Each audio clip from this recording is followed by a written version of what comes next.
Mbak.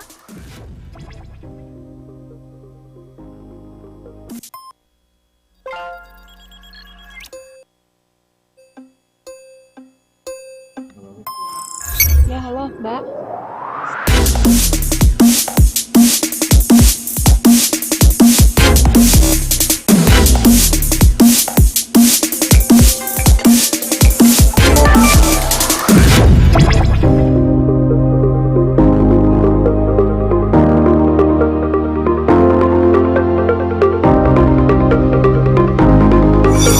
Along with the development of technology and information, Universitas Terbuka provides the best services for its students.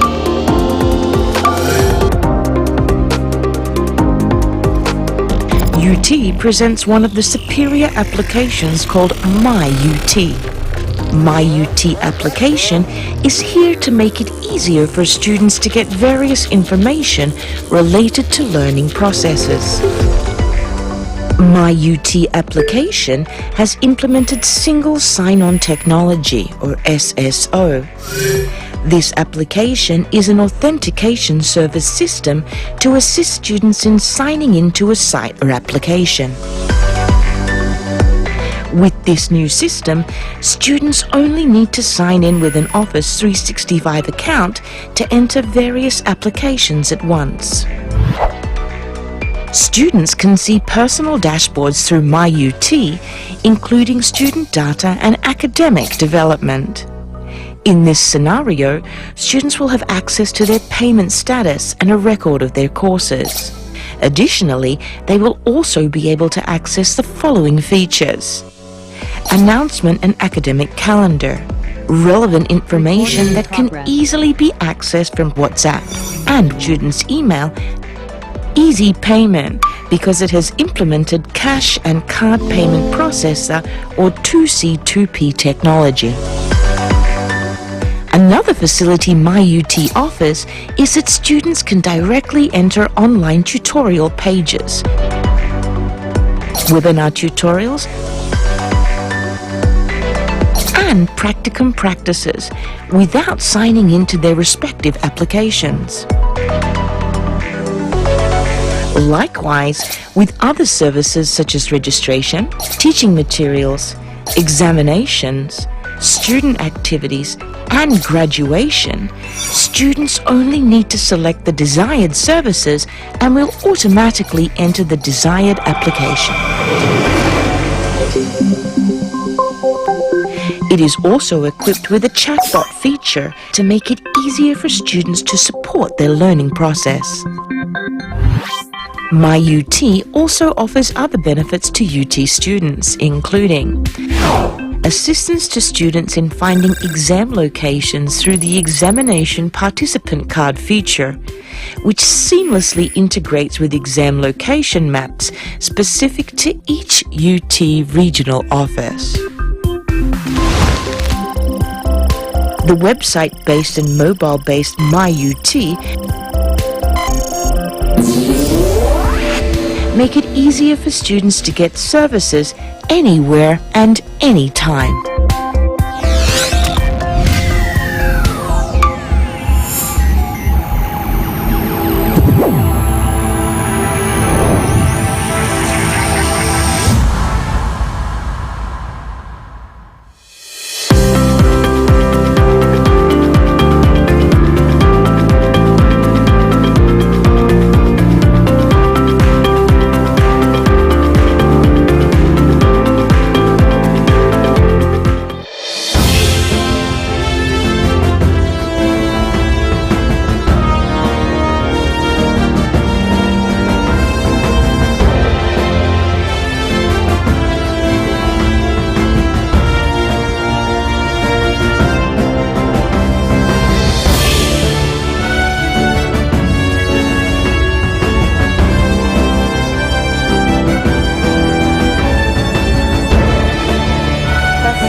meyakini bahwa ASEAN masih penting dan relevan bagi rakyat, bagi kawasan, dan bagi dunia.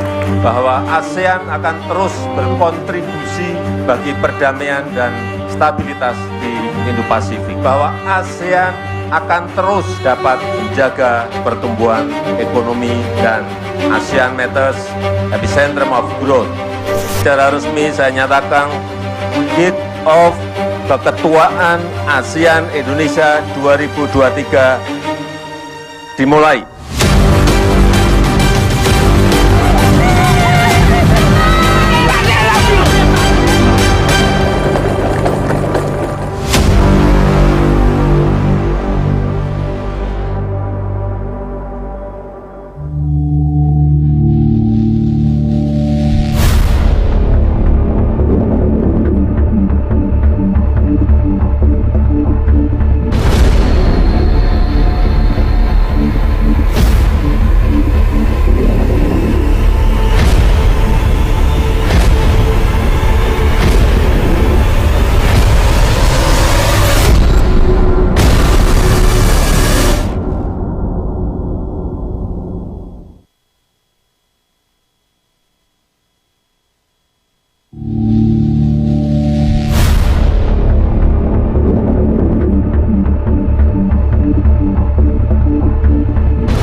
Adequacy, accessibility and quality of information systems, UT possesses sufficient network facilities, infrastructures and optimal information technology services. UT has a data center that adheres to Tier 3 standards. The data center was constructed alongside the Disaster Recovery Center, DRC, situated in separate locations within the same region or island and off-site outside Java Island. Currently, UT has established 2 physically distinct DRC locations from the main data center. 1. Gedung Serbaguna, UT's first DRC location, is in a different building in the same area. This location contains a storage server and several servers for backup and emergency replacement service. 2. DRC Nusantara Data Center, NDC Batam, in collaboration with one of Muratalindo's internet services in Indonesia. UT uses Microsoft Azure and DigitalOcean in the realm of cloud data centers. Regarding servers, each unit at UT's head office and regional offices has approximately 200 virtual servers for data backup and unit application development.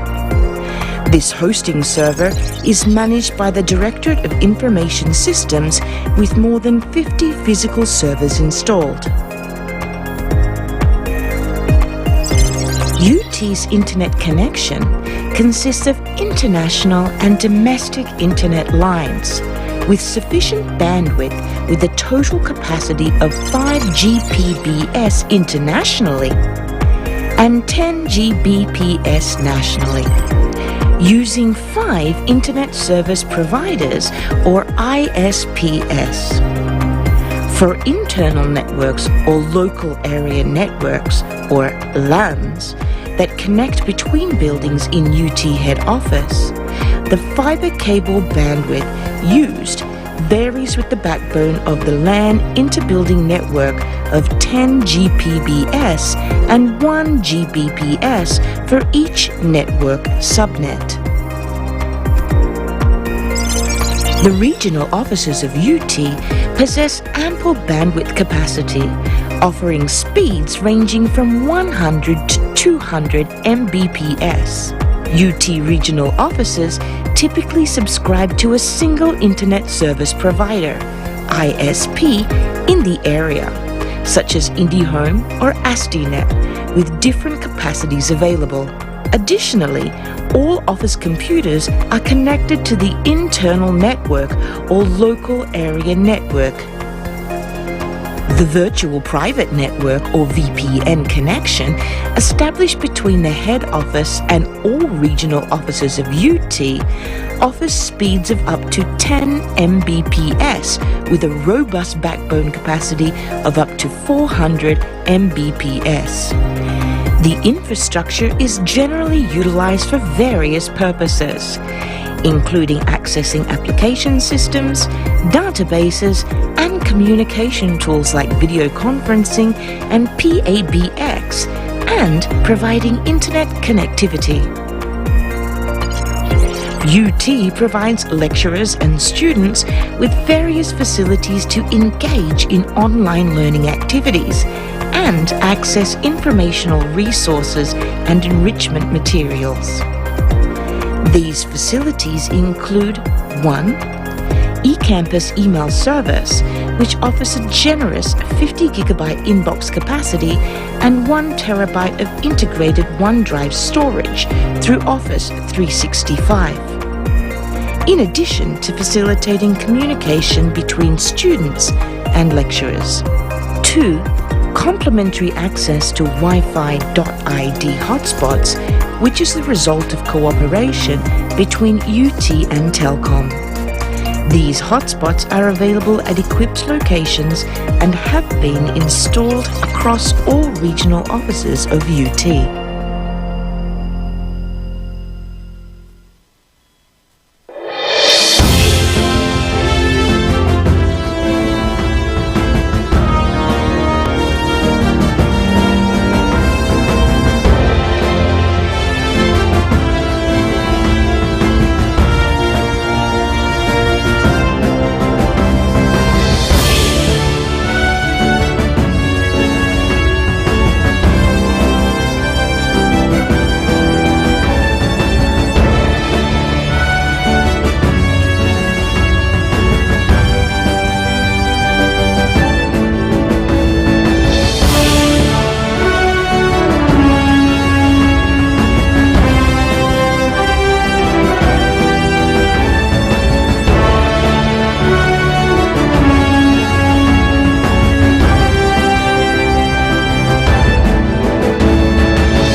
Saya meyakini bahwa ASEAN masih penting dan relevan bagi rakyat, bagi kawasan, dan bagi dunia. Bahwa ASEAN akan terus berkontribusi bagi perdamaian dan stabilitas di Indo-Pasifik. Bahwa ASEAN akan terus dapat menjaga pertumbuhan ekonomi dan ASEAN Matters Epicentrum of Growth. Secara resmi saya nyatakan kick off keketuaan ASEAN Indonesia 2023 dimulai.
Ladies and gentlemen, the participants from the ASEAN countries, welcome to the 7th Communique Webinar Series, the ASEAN Higher Education Conference 2023, organized by the Ministry of Education, Culture, Research and Technology, Republic of Indonesia, in collaboration with the Council of Rector of the Indonesia State University and Universitas Padjadjaran. I'm Agatha Tantri Atmaja, and it is my distinct pleasure to be your Master of Ceremonies for today's webinar. Today, we are going to open the 7th Communique Webinar Series that is hosted by Universitas Terbuka. Universitas Terbuka is a state university in Indonesia, widely recognized for its exceptional open and distance education system. With an impressive student body of over 480,000 individuals, we take pride in fostering a diverse community of learners from various backgrounds across 50 different countries, primarily in Asia. Indonesia has the honor of serving as the chair of ASEAN for the 5th time. And in 2023, the chairmanship of Indonesia in ASEAN adopts the theme of ASEAN Matters, Epicentrum of Growth. Indonesia will convene 10th Communique Webinar Series of the ASEAN Higher Education Conference 2023 with the general theme, Higher Education, a Catalyst for Growth. The topic of today's webinar is Climate Change Mitigation. Now, I'm pleased to invite Ms. CRISU Francisca Oliviana Rugian, Master of Science, to moderate today's webinar.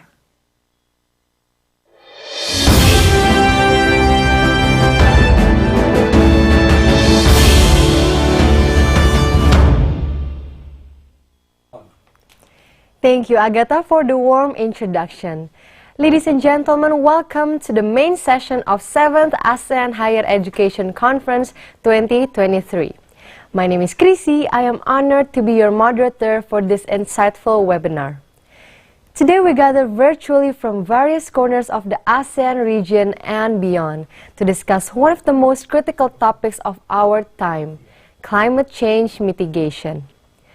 We have gathered a lineup of distinguished speakers who will be sharing their expertise on various topics related to climate change mitigation.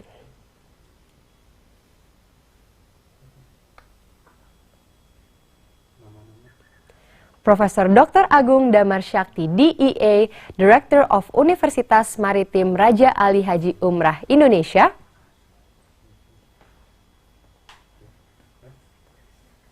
Yang berhormat Dato Seri Setia Awang Haji Muhammad Juanda bin Haji Abdul Rashid, Minister of Development of Brunei Darussalam. Profesor Pongruk Sri Bandit Mongkol, MD, PhD, Chairperson, Council of University Presidents of Thailand. Dr. Mim Kin, Rector, University of Computer Studies, Yangon, Myanmar. And Dr. Bandung Sahari, Executive Vice President of Sustainability, PT Astra Agrolestari Tbk Indonesia. There will be 5 sessions scheduled for today that you won't want to miss. Each session will last approximately 15 minutes and will be followed by a short Q&A session. We encourage participants to ask relevant questions related to the topic through the Q&A feature. Please state your name and the name of the speaker to whom you intend to address your question.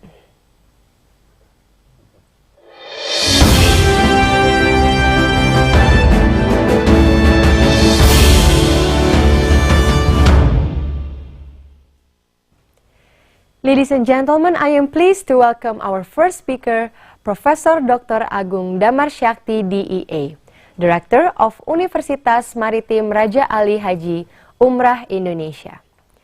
He PhD in Analytical Chemistry from Université de Marseille in 2004. Professor Syakti currently serves as a Marine Pollution and Bioremediation Professor at the Faculty of Marine Science and Fisheries, Umrah. Professor Syakti will share his insights on the topic of government role in mitigating rising sea level, insight from higher education community. Without further ado, let's extend a warm virtual welcome to Professor Dr. Agung Damar Syakti, DEA. Assalamualaikum warahmatullahi wabarakatuh. Good afternoon, ladies and gentlemen.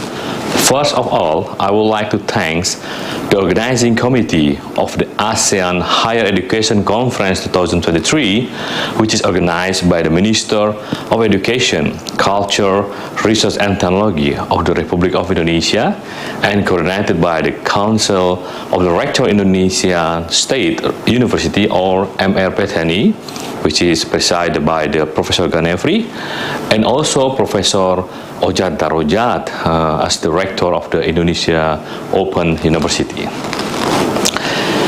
To begin with my presentation, as can be seen in this chart, you could see that the major global average temperature data from the several scientific organizations is remarkably show the similar pattern.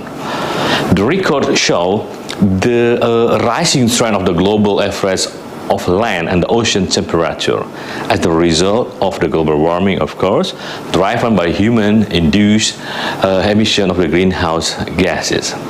The global average of both the land and the ocean surface temperature show a warming of the 1.09 degrees Celsius from 1850 to 1900 and to 2011 to 2020, based on the multiple independency produced data set, of course. The trend is faster since the 1970 than in the other 50 years period over the last of the 200 years. Thus, it is in easy way we could estimate that in global temperature is rising up about 1.84 degrees Celsius in 2022.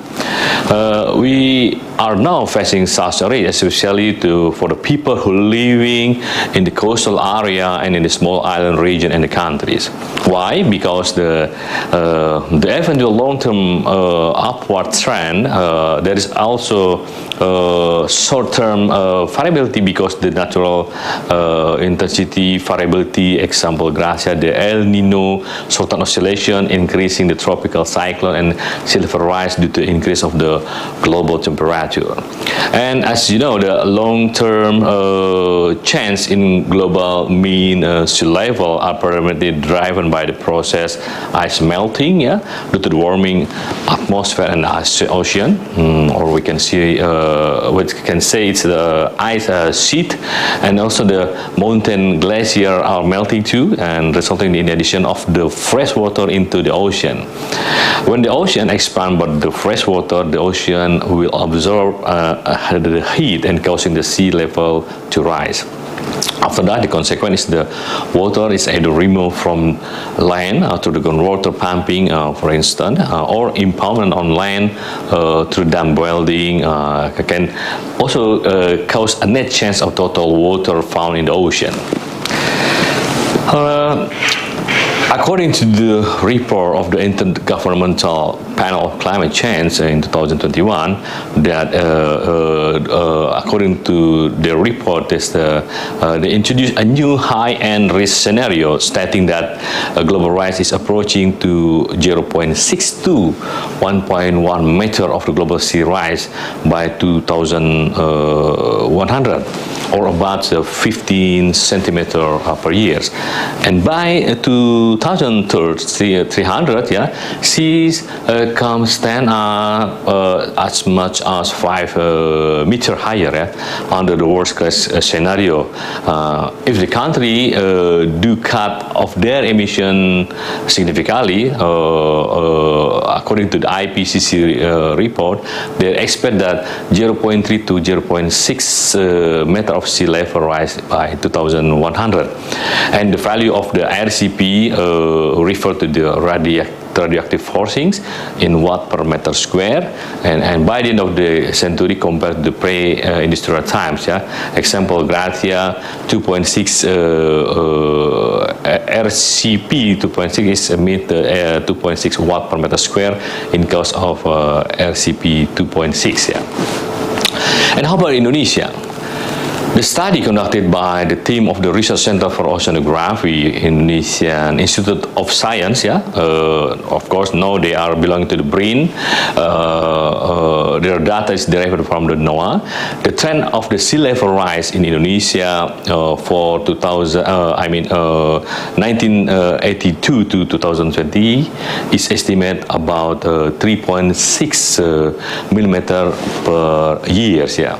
So Indonesia is an high-risk project state, and it is very vulnerable to the climate impacts such as sea level rise, and the impact has been already observed in the several coastal cities such as Jakarta, Semarang, and Demak, as well as in many archipelagic regions of province such as the Riau Island province, Bangka Belitung, etc.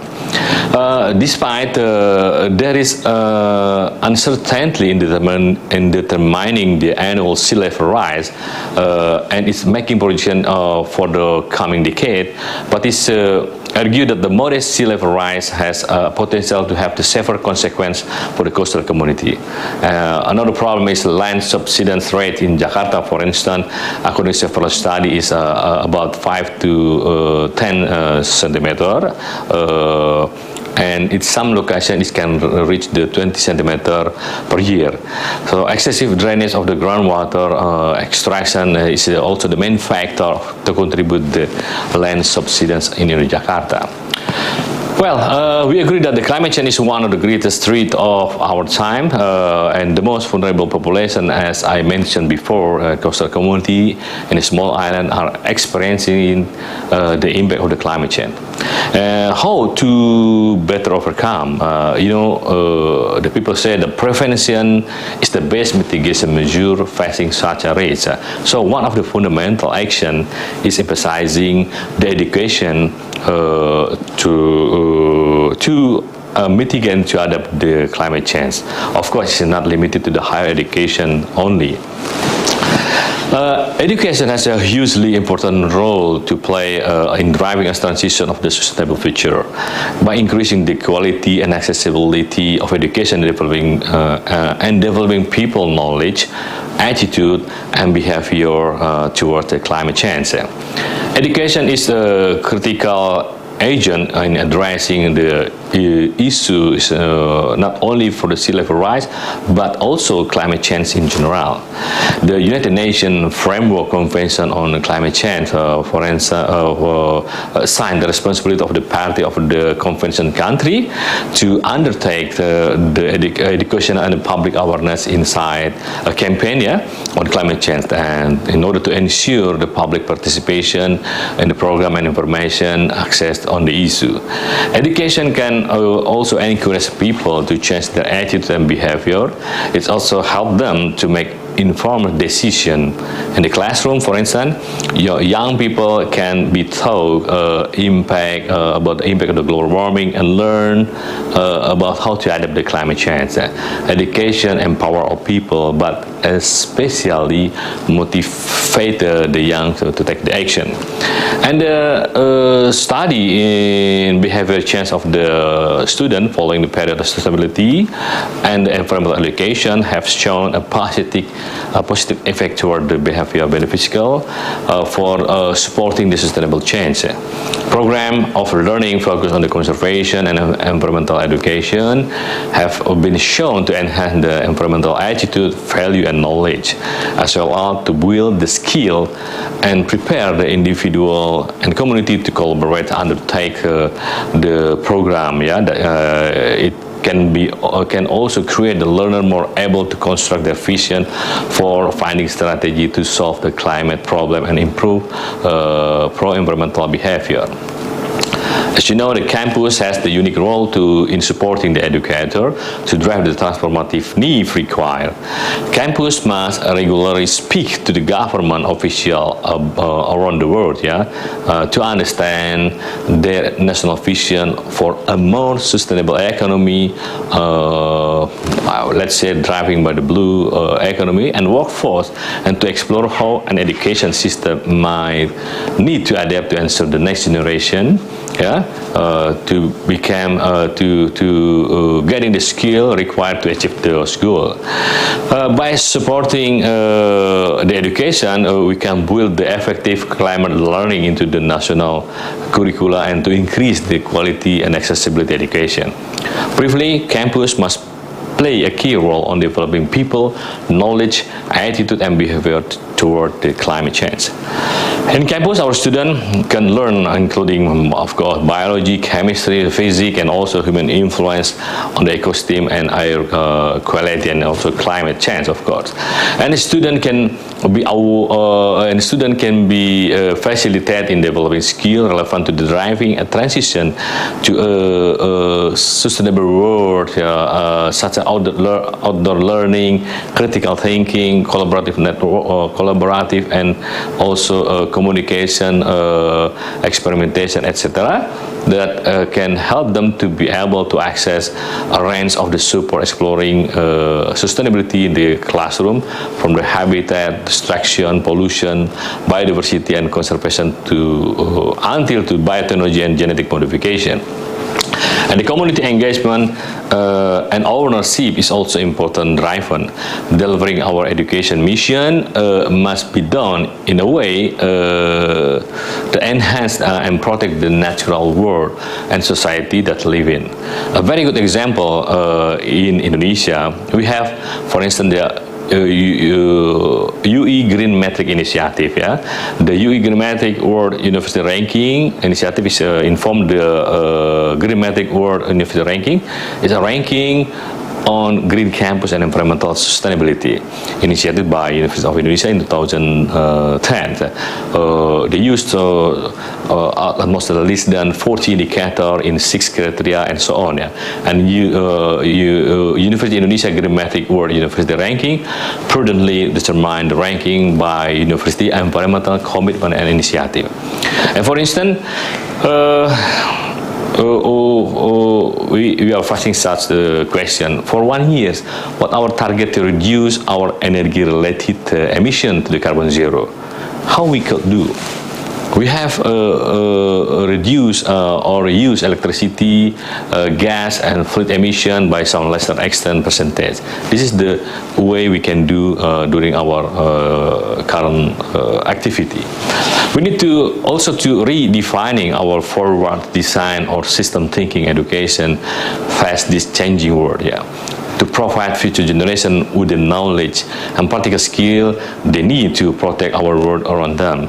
And we need to provide the curricula that empower the people to take responsibility for the present and for future generation, and actively contribute to societal transformation in whatever context they are in, and deliver in a way that's the reduce our impact to the natural world.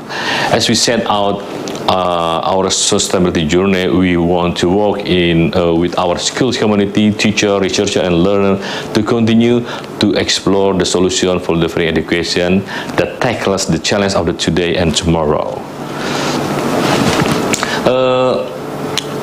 We acknowledge that many actions already have taken by the green economy.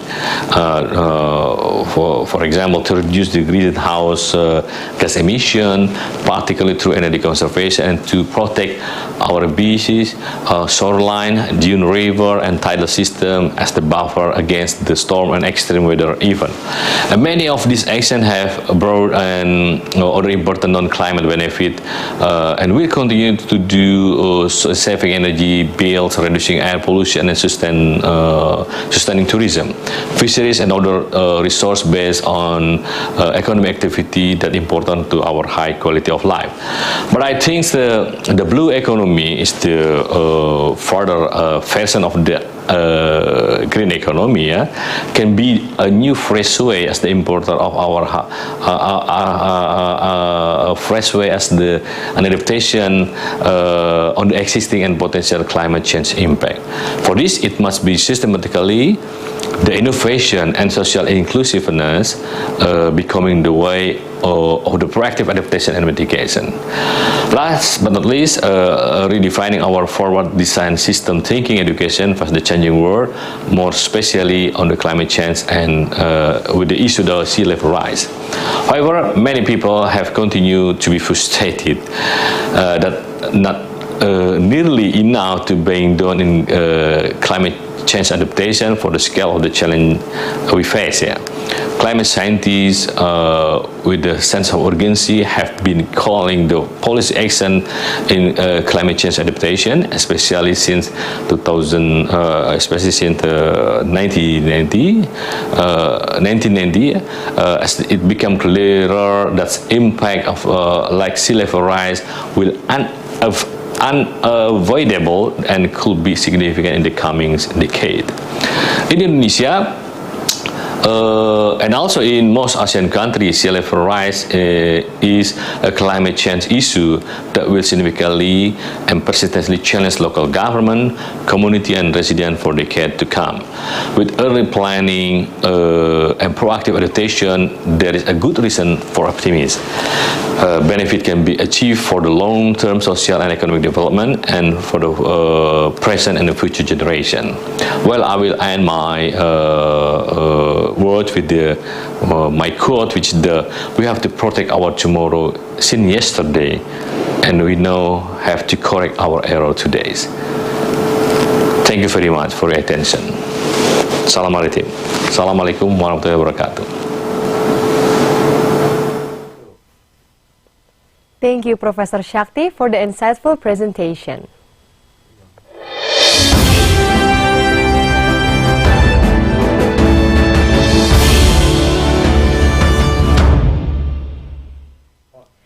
Now I am pleased to invite our next speaker, Yang Berhormat Dato Seri Setia Awang Haji Muhammad Juanda bin Haji Abdul Rashid, Minister of Development of Brunei Darussalam. Today, Yang Berhormat Dato Seri Setia Awang Haji Muhammad Juanda bin Haji Abdul Rashid will be sharing his insights on the topic of government's role in addressing disaster hazards caused by rising sea level. So, without further ado, please join me in extending a warm welcome to our distinguished speaker, Yang Berhormat Dato Seri Setia Awang Haji Muhammad Juanda bin Haji Abdul Rashid.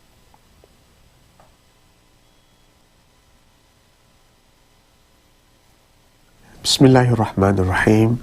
Assalamualaikum warahmatullahi wabarakatuh. Ladies and gentlemen, distinguished guests, it is an honor to speak to you today on our government's effort in addressing rising sea levels and its implications to flood and coastal management. Climate change is a real challenge facing the globe. It requires actions that is a collective action of all, especially governments, to reduce carbon emission and to mitigate its impacts. Sea level rise is one of the impacts that needs to be tackled. In Brunei context, there are three categories of floods that can occur, which are, firstly, flooding at the river floodplain area. Those areas in blue in the map, this is one of the causes of rising sea level in the country. Tidal flood near the coast and Brunei Bay, the area in red in the map, this is also one of the causes of sea level rise. The third category is localized flood due to low topography profile not indicated in the map. These areas that are prone to flooding whenever there is heavy rainfall. With sea level rise, the obvious visual effect would be the inundations, which is floodings along the coast, beaches, river mouths, and low-lying areas. Now in Brunei, especially coupled with the heavy rainfall that we are receiving, we are getting flooding happening more frequent than expected. In this, the government had taken action by, firstly, prioritize policies and infrastructure that will help to manage flood risk and protect vulnerable access communities from the impacts of rising sea levels. This requires investment in both physical works and planning initiatives such as coastal protection systems and drainage systems. One of the important aspects of this integrated mechanism is ensuring vulnerable populations have access to information, resources, and support to prepare for and respond to flood incidents before and after. Secondly, the government must put in place policies and regulations that limits development in areas that are prone to flooding and sea level rise. In Brunei experience, we have carried out a number of mitigations initiatives to address floods by various methods of bunding and pumping system in one of the main rivers in the country. This has prevented water from flowing inland from the riverbanks in ways that the surface water runoff were able to be directed to pumping stations via proper drainage to force the water out to prevent flow that would create flood in some areas.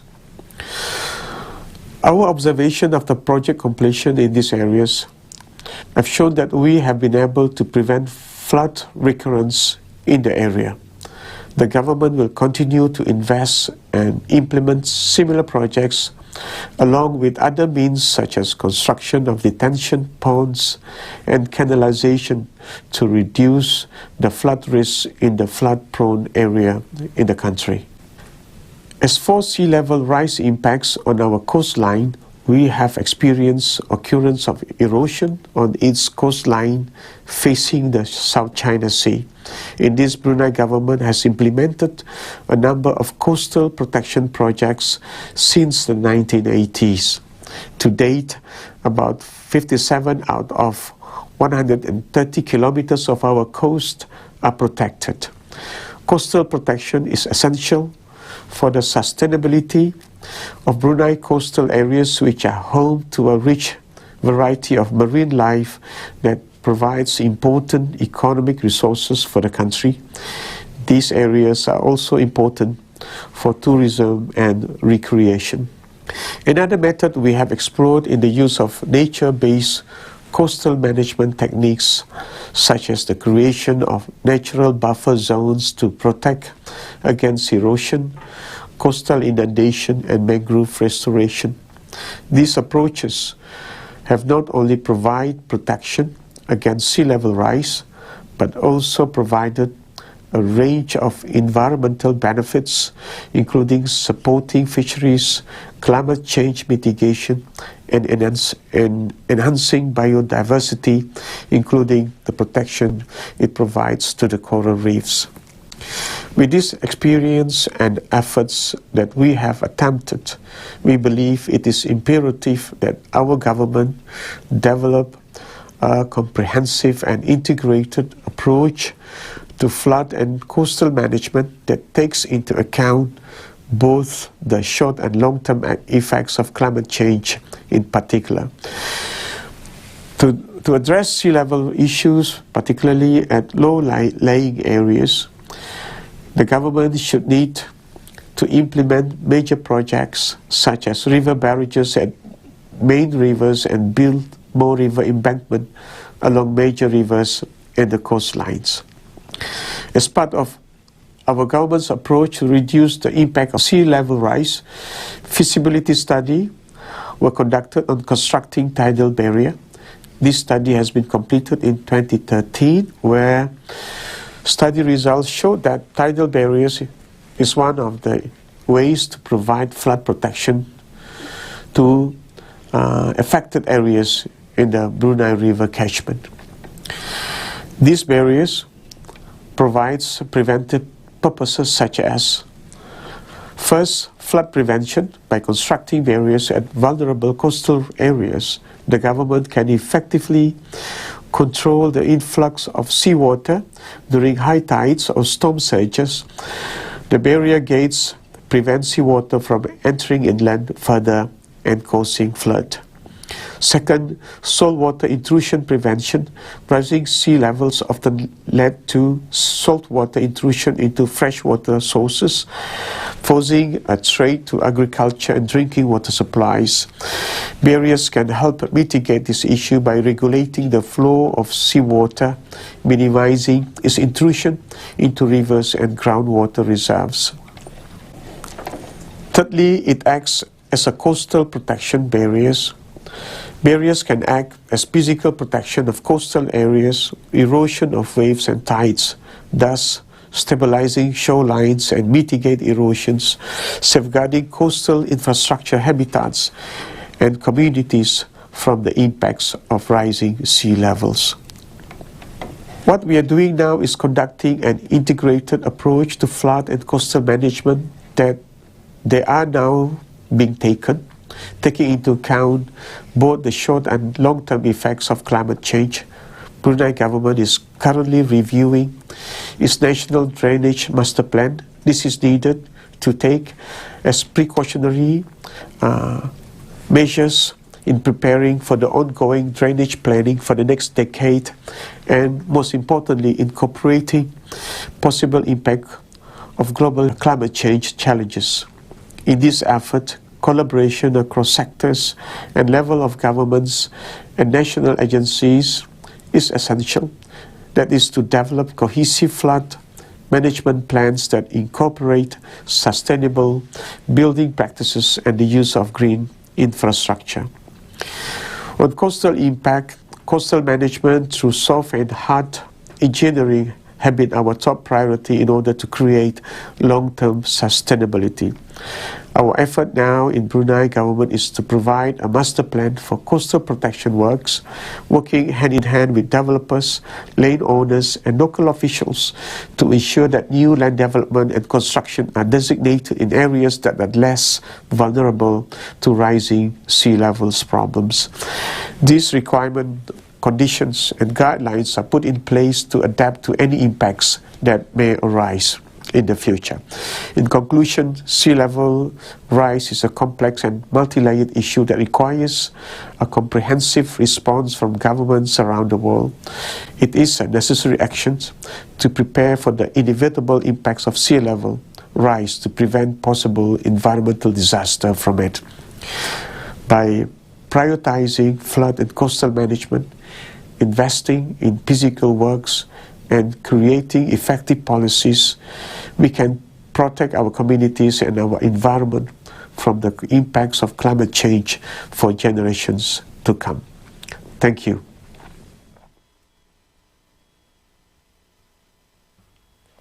Thank you. Yang berhormat Dato Seri Setia Awang Haji Muhammad Juanda bin Haji Abdul Rashid for the insightful presentation.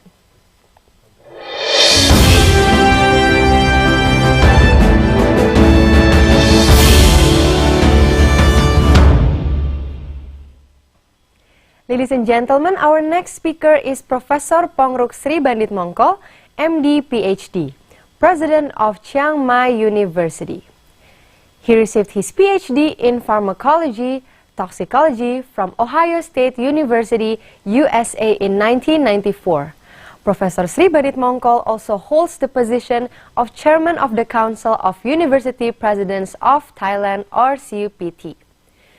Professor Sri Bandit Mongko will share his insights on the topic of higher education perspective for addressing the rise of sea level, enhancing quality assurance. The session will be followed by a short Q&A session to address any questions you may have for the respective speaker. Professor Pongruk Sri Bandit Mongko, thank you for joining us today. The virtual floor is now yours. Good afternoon, CRISU and distinguished participants, ladies and gentlemen, and all who are listening to this proceeding. Do you hear me clearly? I hope so. Okay.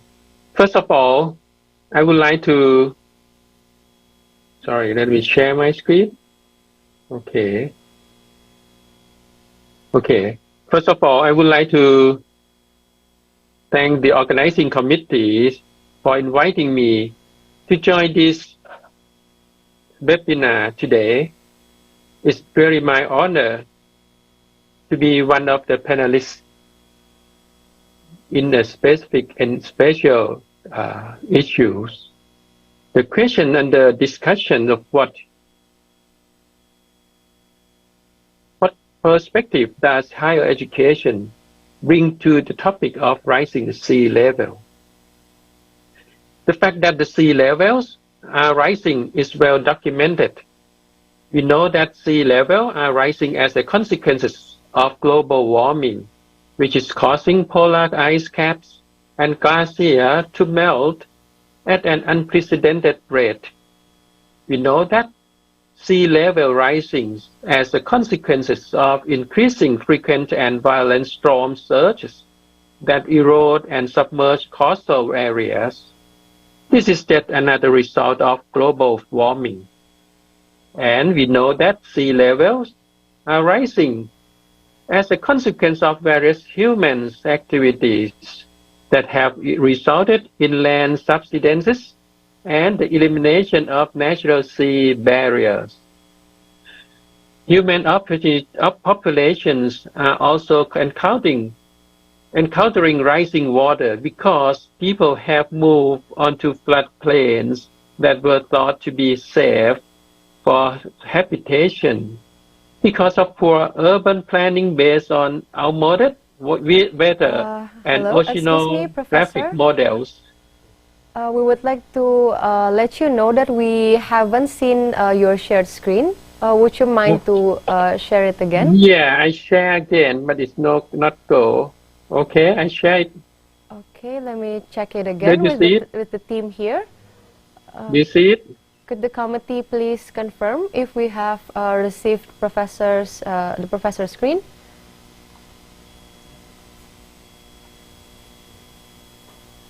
Just a moment, please.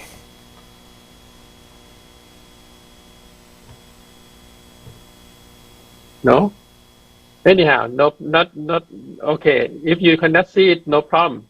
Okay. No? So we could just proceed with the presentation. Okay, Professor, you may proceed with your presentation. Okay, yeah. So how does the Thailand related to all of these issues? Thailand's coastal ocean exposure is about 3,000 kilometers on the Andaman Sea to the west and about 2,000 kilometers on the Gulf of Thailand on the east. Our capital city, Bangkok, you may know, home to about 10 million people, or about 1/6 of the country's population, is located on a low-lying river delta in close proximity to the ocean. Local waters near Bangkok are rising about 1.2 centimeters per year. That may not sound like a lot, but at the current rate, much of metropolitan Bangkok is projected to be underwater by the end of this century, unless there are major changes in urban planning, energy use, and infrastructure development. According to the World Bank Group, Thailand is one of the 10 countries in the world that will be most affected by floods, with economic flood-related losses presently estimated at about $2.6 billion a year, and that measurement does not include the toll of human suffering, as homes, communities, livelihood are damaged and washed away. I'm speaking to you today from Chiang Mai University, which is located in the city of Chiang Mai.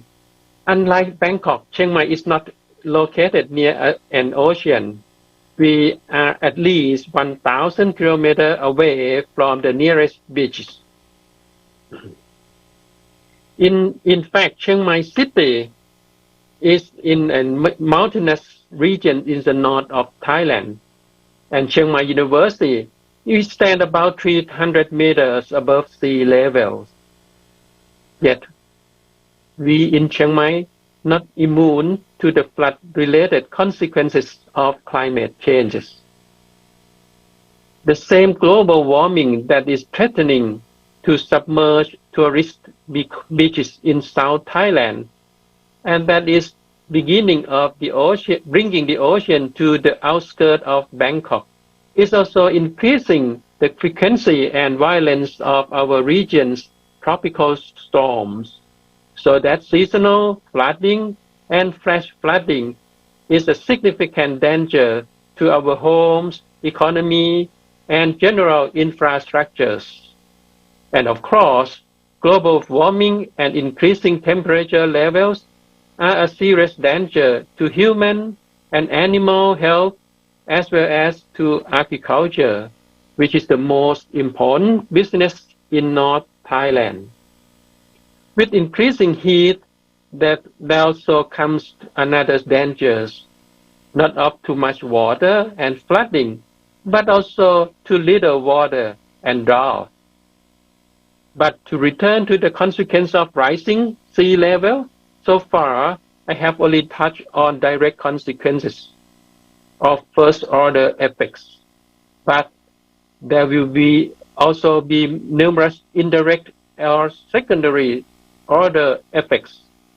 To give only one obvious example, as rising water claim coastal areas, people and their families will migrate to higher and drier lands like Chiang Mai.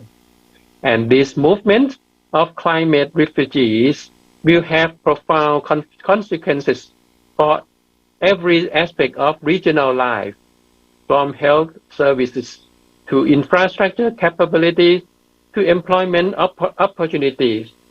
Indeed, there will be no part of Thailand that will be immune from global warming and the problem of rising sea level. Next, what is the role of university in response to rising sea levels and global warming? I'm not sure that higher education especially has a unique perspective on the consequences of global warming. But I do believe that universities, in fact, all educational institutions have a unique responsibilities. We must not only teach our students about the reality of climate changes, we must also serve as the role models for our societies in combating climate changes and in mitigating its adverse effects. There is no single plan for our university, but I can tell you about some of things that we do in Chiang Mai. First of all, Chiang Mai University is devoted to research and development in the area of renewable and sustainable alternative energies. This year, for example, our university entered into a partnership with Thai and German government agencies and industry to become Southeast Asia's first green hydrogen learning center to promote the modular development of these clean and sustainable energy sources. The new Green Hydrogen Center builds on our university many years of experience with biomass and biogas technologies, not just in a theoretical sense, but in the term of fully operation projects. In 2017, Chiang Mai University opened a waste management plant that converts the university daily garbage into a variety of valuable products, such as methane gas that helps power a fleet of free electrical shuttle buses that transport students over university ground, as well as paving and building materials that have been used to expand the university network of walking paths and bicycle lanes, as well as fertilizer that is resold to help defray the plant's cost of operation, and is also used to nurture the university tree planting program. Our development programs based on the plant's operation also turn biomass into medical-grade bioplastic for surgical sutures, as well as industrial-grade plastic for general package purposes. At present, this waste management plant processes more than 15 tons of university garbage per day. At the same time, Chiang Mai University has water management system that is turning most of our university wastewater into fresh, reusable water. And Chiang Mai University is a leader in its application of solar energy panels, employing more of these climate-friendly devices than any other institutions in its size. Sorry. We generate more than 40% of our energy use from the sun. I could elaborate still further on our university climate-friendly green initiative. I could explain that this initiative were part of 5-year campus-wide audit of energy use and conservation. I could how our university usage patterns are tracked by a central smart campus management system that monitors and controls in real time of our energy-related data to make the most effective use of campus resources, rerouting surplus energy from one facility to another, from an underutilized classroom, for example, to an emergency operating theater at the university hospital. But such an elaboration might obscure the fact that we have still a lot of work to do to achieve our goals of becoming carbon neutrality by 2032. It might also draw attention away from our primary goal as an educational institutions, and that goal is to educate our students. Each of these initiatives is not simply a tool for combating climate changes or a potential profit center to fund more research and development. Each initiative is itself an educational activities, a training exercise, students a lifelong consciousness that their daily activities are part of their society responses to the very great threat that climate changes pose to their life and the life of their families.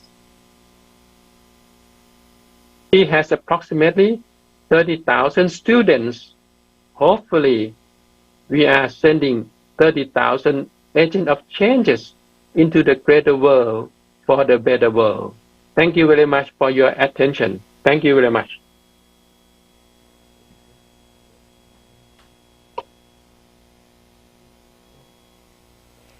Thank you, Professor Sri Bandit Mongkol, for the insightful presentation. We have already selected one question from the submitted list.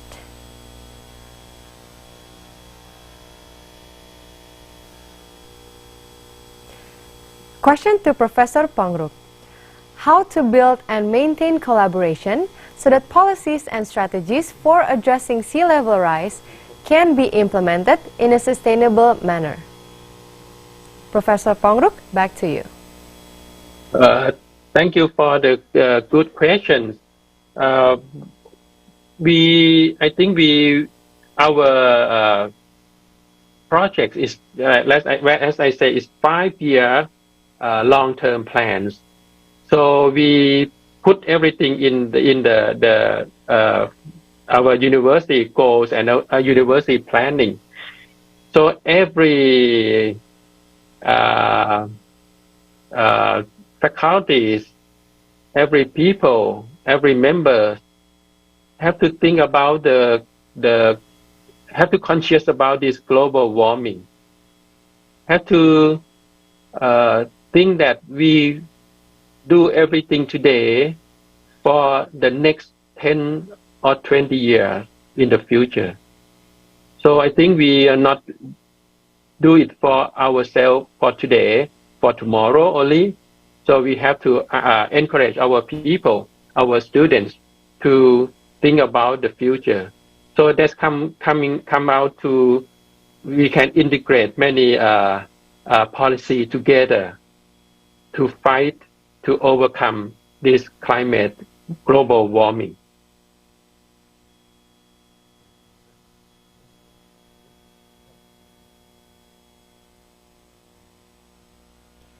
Thank you, Professor Sri Bandit Mongkol, for your answer.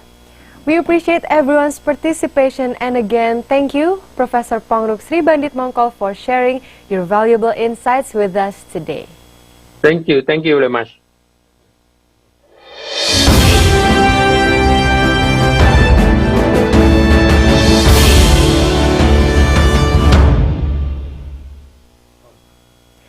Ladies and gentlemen, we are privileged to have such a distinguished speaker with us. And I am pleased to give a warm welcome to our next speaker, Dr. Mei Ken, Rector of University of Computer Studies, Yangon, Myanmar. She earned her PhD in Information Technology from the University of Computer Studies, Yangon. During today's webinar, Dr. Mei Ken will share her experiences on the topic of sustainable approaches for managing natural disaster-based GIS in supporting mobility. Dr. Mei Ken, thank you for joining us today. Now the floor is yours. Thank you. Hello, distinguished ladies and gentlemen. Today I would like to introduce myself. First, I am Mei Ken, Rector, University of Computer Studies, Yangon. Today I would like to talk about the sustainable approach for managing natural disaster based on GIS in supporting mobility. So Myanmar weather has three seasons. It's a rainy season, summer season, winter season. We are suffer from the monsoon area. So that's why Myanmar has many disasters such as flood, cyclone, earthquake, landslides, and drought. Natural disaster can destroy the environmental and loss of the human life in very short of time. To minimize these losses, there is a need for the managing and preventing the natural disaster urgently. This is in my presentation, we have this outline. Firstly, I would like to explain disaster in Myanmar. Then I would like to continue to talk about the causes of the disaster. And then I will explain about the environmental damage by disaster. And then I will discuss about the process of the disaster management system that provides the information of deforestation rate in our country. Then I would like to continue about the system provide for deforestation rate between the time interval. Finally, I would like to conclude in my presentation. I would like to continue to talk about the disasters in Myanmar. The two mountain previous in Myanmar is namely Western Range in mountain region and Eastern Highland Teninai Range. In inherently unstable natures of areas of our country, these mountain areas is becoming one of the most hazard-prone area in Myanmar because of a slip stops. The miserable geologic condition, the heavy monsoon rain, Myanmar due to its geological setting is exposed to multiple hazard stresses and people loses their lives and property. So deforestation is one of the main reasons for the causing natural disaster. Forests, they are being destroyed by human activity. In general, human activity is a driving force behind the deforestation. Several industries clear the forest land and making their purpose of the including agriculture, paper, mining, and logging. Trees maintains nutrient-rich troposphere by protecting it from wind, rain, and their harsh matter. Therefore, the removal of the tree through the deforestation drives desertification. Deforestation is the environmental causes and following problem and harms the people living here: soil erosion, climate change, natural disaster like flooding. So I would like to explain in my last slide area in Teninai region.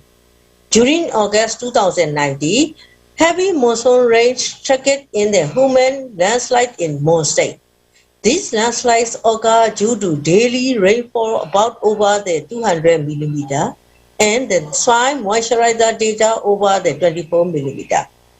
Then the series of landslides occur along the Malue Mountains and cause severe damage in Ye-Dawe Highway. Moreover, several houses, religious buildings, and roads are destroyed in this region. Last time I also shared my PowerPoint slide in there. So these slides I would like to show about the monsoon heavy rain causes in landslides in Malue Mountain. This route connected in most states and the Nindai region. Because of huge landslides, its route collapses and some parts of the Malue Mountain area. However, water erosion occurs in highway and also flooding causes in Ye and Dawe at the Nindai region and urban area of Yangon. In flooding area in Myanmar, in slide number 12, I would like to discuss about in Myanmar case. In these slides, we show the our flooding area in Myanmar. Myanmar is one of the most vulnerable countries in risk of the climate.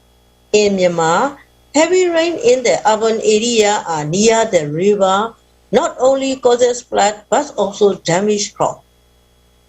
The next in my presentation show the losses of the flooding region of the Hindra Township near the Aari River.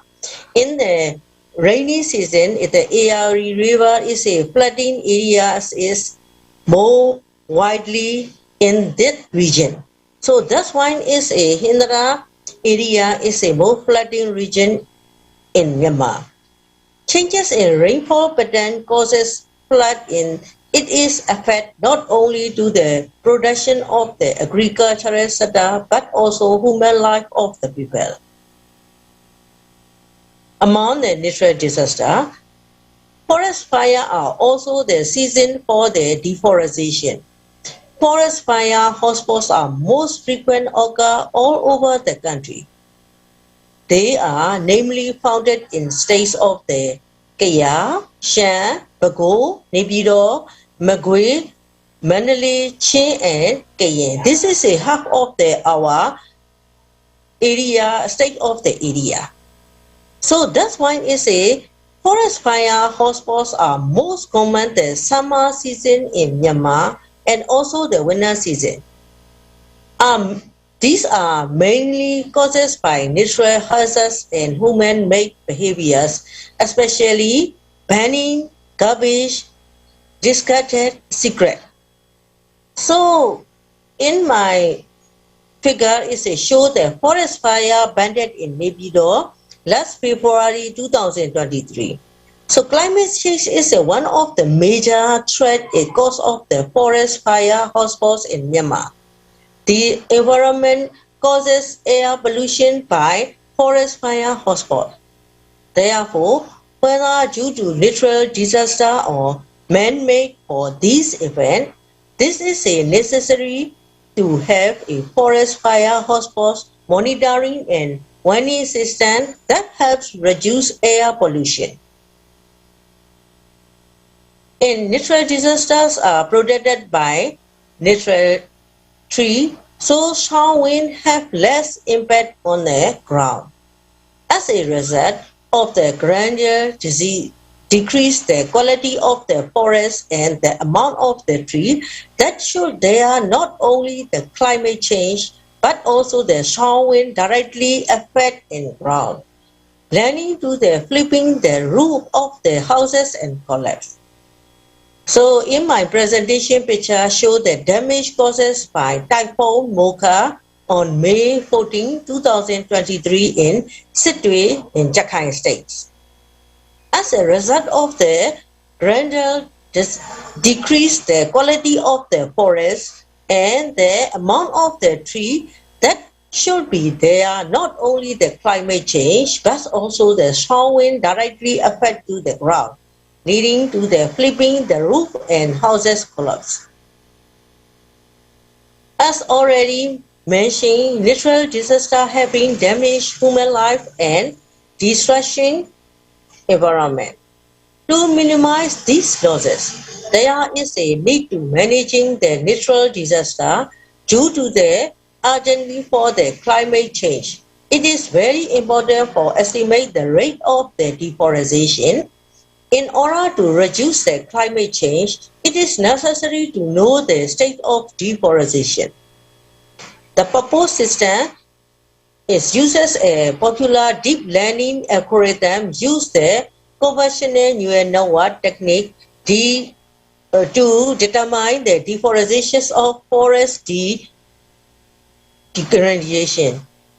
This system is in our GIS lab. They already use for the research area in here, UCSY.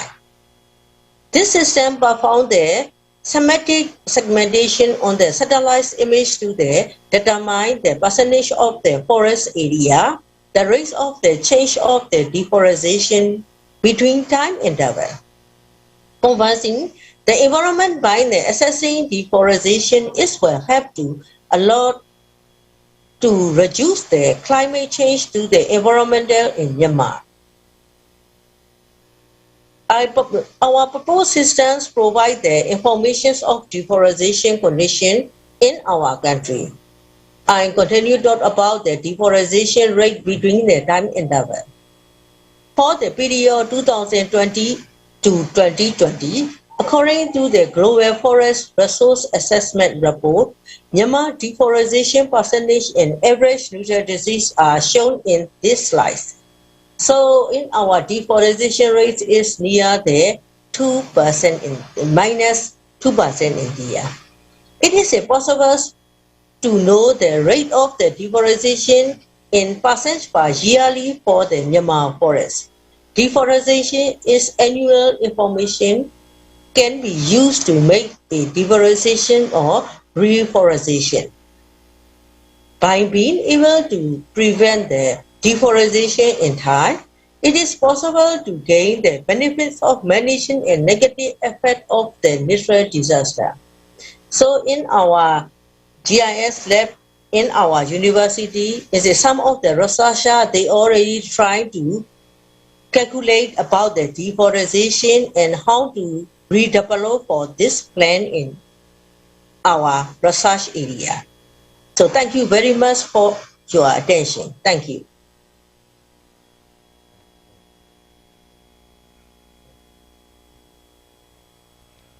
Thank you, Dr. Mi Mekin, for your insightful presentation. Now let us dive into the selected question that we have received. Question to Dr. Mi Mekin. How to increase the role of GIS so that it can make more precise predictions so that it will have a better impact on policy making? Yes. I'm a GIS photo from the maybe satellite photo we already use in our research, and then how to which area is maybe we need to deforestation, and then which area is we need to redevelop for the green environment. So this time is we calculate the area and then calculate the percentage of the losses area in there. And then we already, our university connected with the environmental ministry, and then they already replant in that area. So that's why we already calculate the loss percentage and then how to redevelop in that area. We calculate and estimate in there. We use the satellite image. After that, we already pass to this data to the environmental ministry. They already regrow the plant in that area. So in my ambition is like this. So thank you very much for your valuable question. Thank you, Dr. Mi Mekin, for sharing your valuable insights with us today.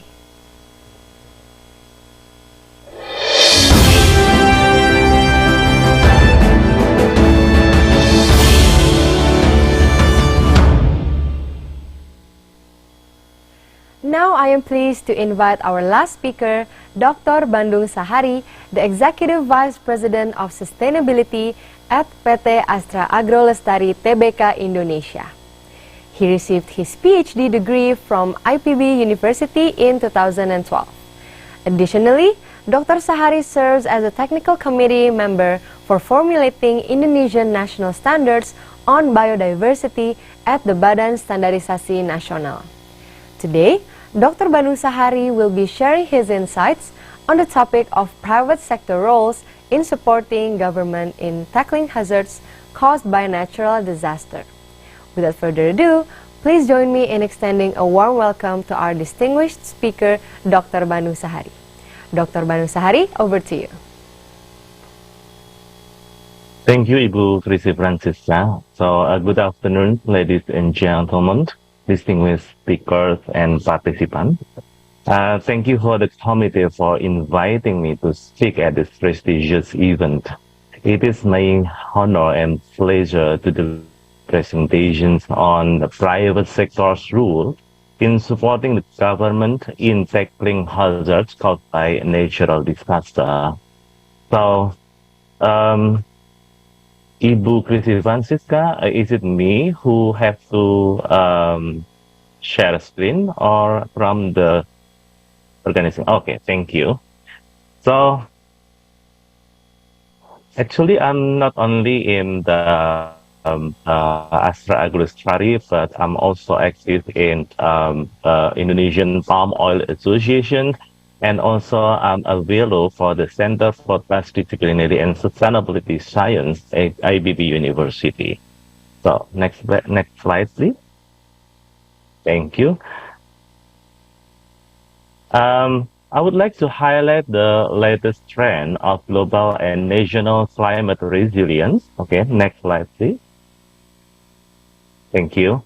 So in this slide, I would like to highlight the strong effects of climate change on species loss, human health, and food production.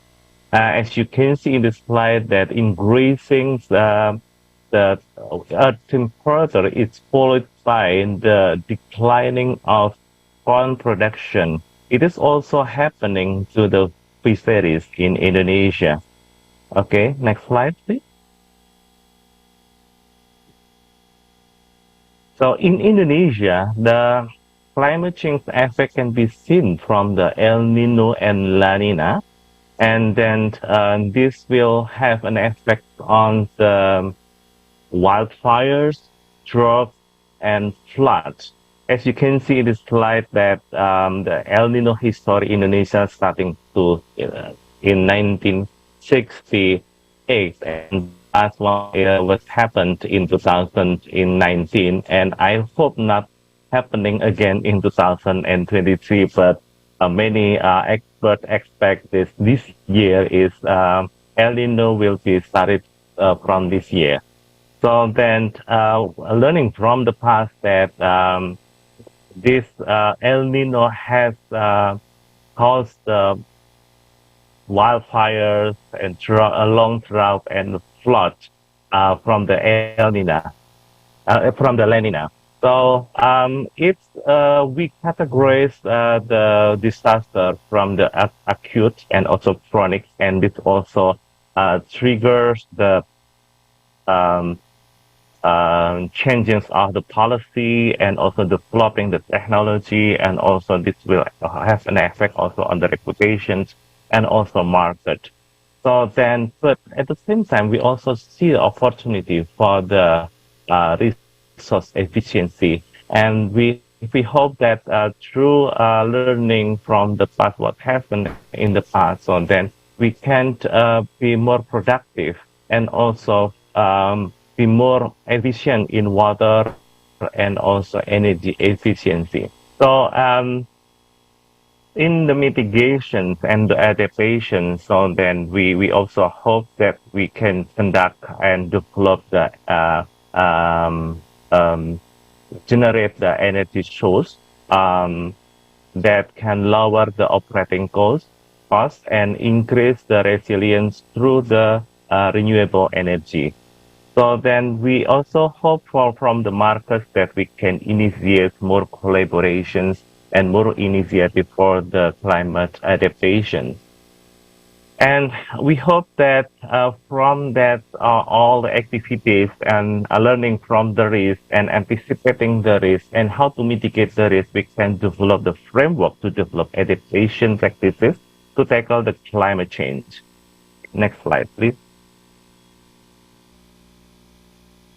So this is the confirmations of, just want to confirm that today there is an increase of the earth temperatures, and this was also recorded that that already increased in one increase of the temperature reached about 1 degree Celsius in the 19th century, and we hope not, yeah, but people expert expect that there is an increase that there is an increase 1.5 degrees Celsius around 2040. So then this multiple climate hazards with major compounding impact occurring regularly such as floods, wildfires, and drought. These hazards along the variability on climatic condition have also jeopardized agricultural production in Indonesia. Okay, next slide, please. And now we come to the Indonesian palm oil industry highlights. Okay, so Indonesia palm oil has a very important role in Indonesia, especially for the economic development, for the rural community, and also for the national development in Indonesia. As you can see from this slide, that there is an increase of the production of palm oil from year to year, and then palm oil has also a very significant role in trade balance in Indonesia. And in terms of the land size, 40% of plantations in Indonesia are owned by the smallholders, in together with the private sectors covering around 60% of plantation in Indonesia. But at the same time, as we are aware that this plantation also facing a very tremendous impact of the climate change, especially for the land fires. So in the next slide, we can see that this is the distributions of oil palm plantation in Indonesia, starting from the Aceh and also Sumatra, including Java, and Sulawesi, and Papua. But oil palm plantations mostly can be found in Kalimantan and also Sumatra. And what about the palm oil strategy in tackling the hazards of natural disaster? So can we go to the 11th slide? Next slide, and next slide, please. Okay. So then from the scenario, we developed the scenario analysis and adaptation mitigation practices strategy. So then we go through the three steps. The first is learning from the historical exposures about the climate change in the past and the disaster that has happened in the past. And then we go to the deep dive scenario analysis. And this is very important to describe the future summaries exposures about the future change in exposure to physical climate hazards. And through this steps and scenario analysis, that we can identify that there are several actions that we need to develop. The first is the peatland management and also the fire prevention. And as we are aware that peat is closely related to the land fire in Indonesia. In fact, 2050 and 2019, the land fire in Indonesia was very, very massive. So then, where it is important to develop the appropriate mitigation for the upcoming drop, and then we need to prevent the possible land fires that may happen in the future. So, at the same time, we need to have an initiative, significant initiative for the water management system. Along with these three main activities, then we also develop the carbonizations, methane captures, and biogas utilization, and also nature-based solution program. And we also conduct conservation management, mangrove, and riparian restoration. So then we can go to the next slide about the peatland management. So as you can see here that for the peatland management, something that's really important to consider is that precipitations and also the water behavior, peat maturity, and etc. From the previous research, it can be seen that there is an increase of CO2 emissions with lowering water level. So can we go to the next slide? So then if we can see here that there is also an increase here with based on different research publications, there is an increase of the CO2 flux fluctuations in the deeper water level from 10, 30, and 50 centimeter depth. And in the next slide, we also see the difference, another evidence regarding the relationship between the precipitations, groundwater level, and CO2 flux. With lower precipitations can be followed with a lowering groundwater level, and this will have an impact on the increasing CO2 flux. And if we go for the next slide, that we are going to talk about the fire prevention. So I think it is important here for the fire prevention in Indonesia that we need to develop the early warning system technology. So then we download and monitor the hotspots, and then we use this drones for monitoring the fire spot on the ground. We need to consider that there is a difference between the hotspot and fire spot. Fire spot is the manifestations of hotspot. So then, by monitoring hotspot, then we can fly the drone to monitor whether there is a fire spot on the ground. So, and we also can developing an initiative for the SMS broadcasting for the local community, and this is very important to provide them with the information about the weather and then possible fire spots based on the monitored hotspot. And in the next slides, when we are talking about the fire prevention system in all palm plantations, then it is very important to conduct the training, increasing the capacity of our team on the ground in together with surrounding community. And then if we go to the next slide, so then we can see that how important the local community in together with the companies to conduct the fire prevention on the ground. So then we initiate the empowering program for the local community in fire prevention, and we also initiate the community partnership through training, through the local economic development, and then we also develop what we call in Indonesia is Masyarakat Peduli Api, and in other area we call it Desa Sejahtera Bebas Api and Kelompok Tani Peduli. So this is the different names, but the essence is the same, is how we can work together with the community surrounding the companies to prevent the possible land fire.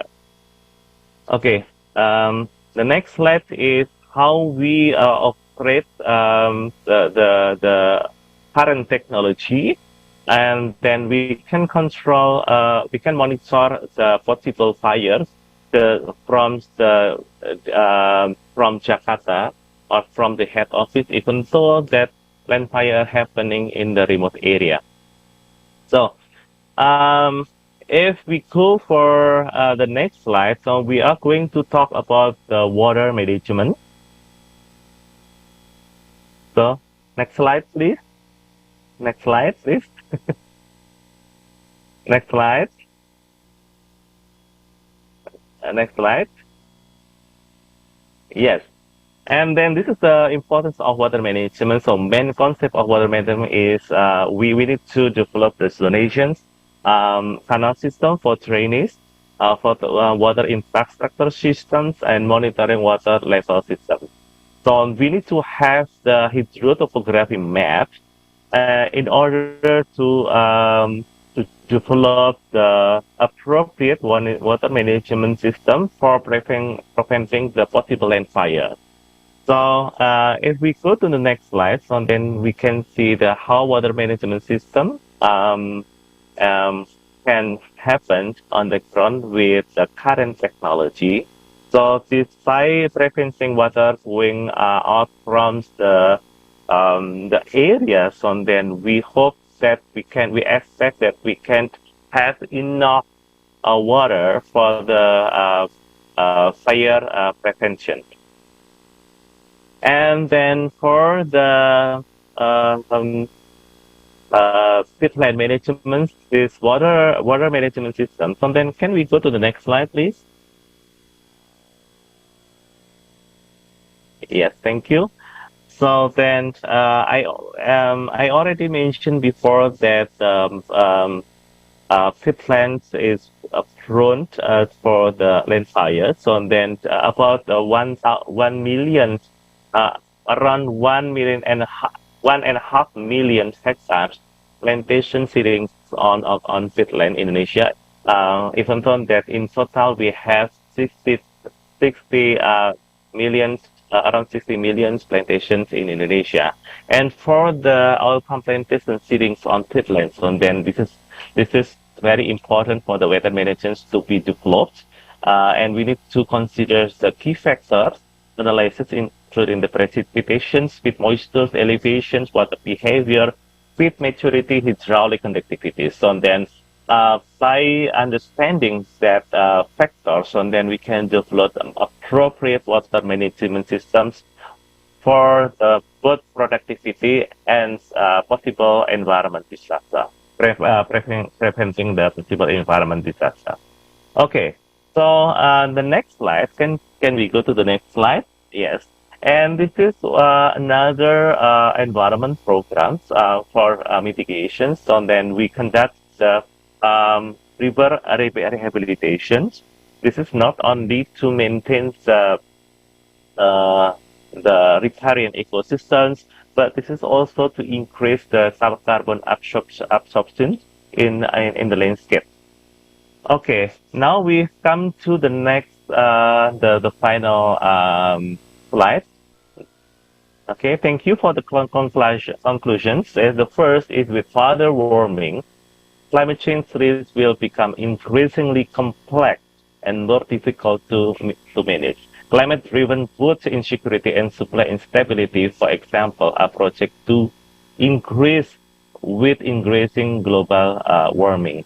In palm oil industry, it needs holistic and integrated approaches. It was identified 3 major concerns in association with the climate adaptation or risk. The first is peatland management. The second is peat fire prevention, and the last one is water management. And the third conclusion is in peatland management, the critical issue is to keep maintained the water level of the peatland area to keep the peatland moist. Every drum down 10 centimeters of water level will cause 9.1 tons CO2 equivalent per hectare per year. And for conclusion in fire prevention, utilization of digital technology for early warning system will be combined with the community engagements. In water management, the zonation was based on elevation and hydrotopography. The key factors need to be observed is precipitation, pit moistures, elevation, water behavior, pit maturity, and hydraulic conductivity. Okay, that's all my presentation. Thank you very much for the opportunity given to me. Thank you. We go back to Ibu Prisi. Thank you, Dr. Bandung Sahari. Now let us dive into the selected question that we have received.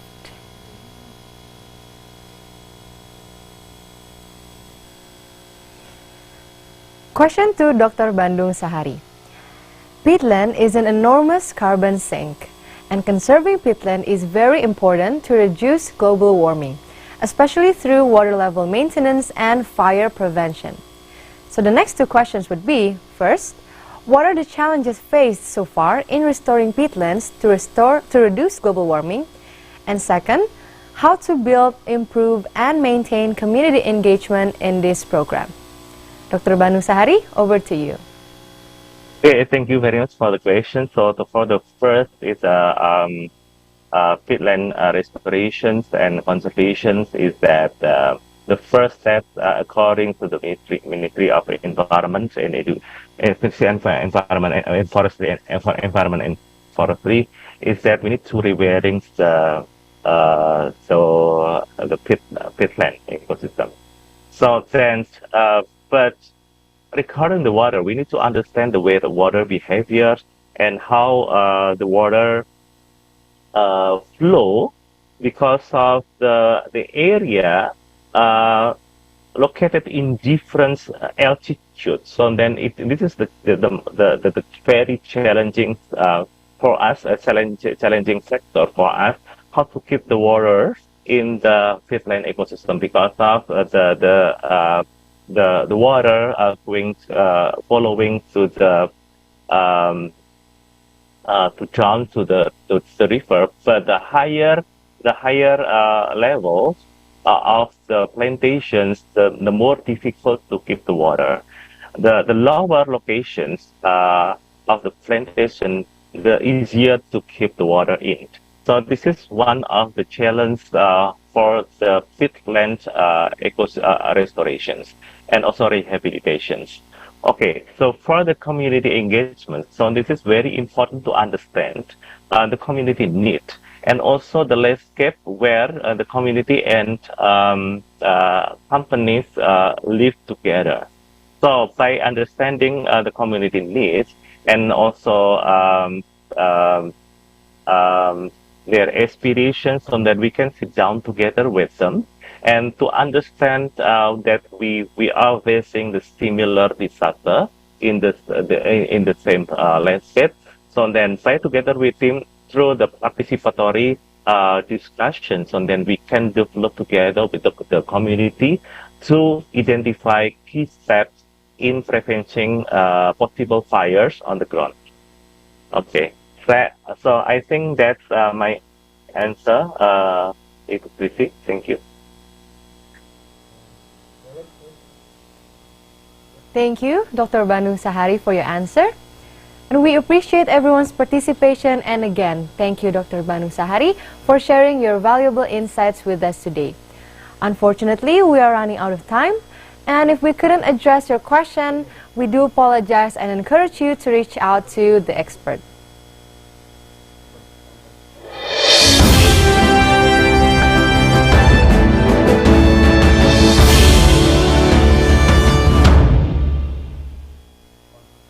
Ladies and gentlemen, as we come to the end of our session, we would like to extend our sincerest appreciation to our distinguished speakers for sharing their expertise and experiences.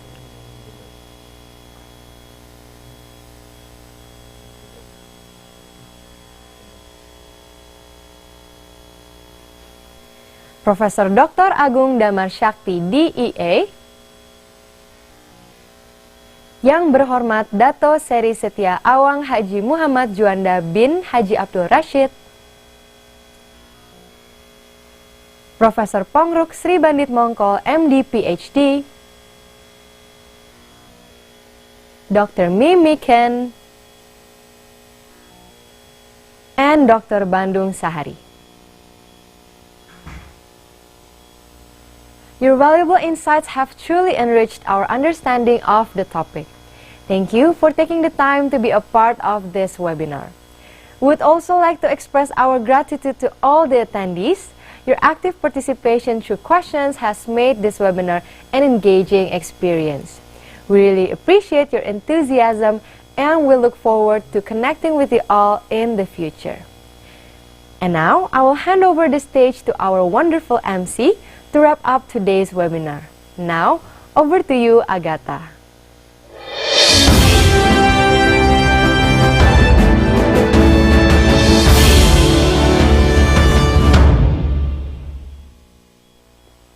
Thank you to all distinguished speakers, and a special thank you to Ms. CRISU for moderating our discussion today. Ladies and gentlemen, it is time for an exciting moment as we announce the lucky winner of our door prizes. Congratulations to winner number 1, Ms. Rini, and winner number 2, Ms. Hewidanti, and winner number 3, Mr. Sodikin. The organizing committee will be in touch with you shortly to provide all the necessary details regarding the delivery of your prizes. And now let us take a moment to acknowledge the hard work and dedication of our organizing team. And a big thank you to everyone involved behind the scene.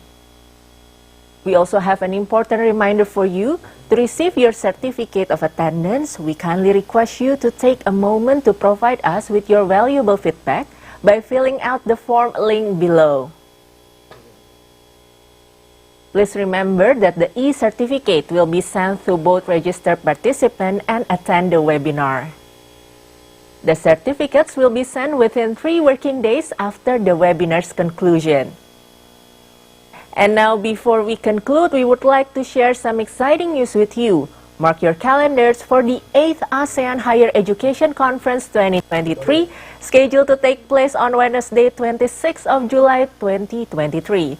The webinar will delve into the crucial topic of higher education and industry connectivity in the ASEAN maritime sector and will be hosted by Universitas Hasanuddin.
And get ready, from June until August, we are proud to present a diverse range of events as part of the ASEAN Higher Education Conference 2023 that you won't want to miss. Thank you all once again for joining the 7th ASEAN Higher Education Conference 2023. We hope this webinar has provided valuable insights and inspired new ideas on climate change mitigation. Have a wonderful day.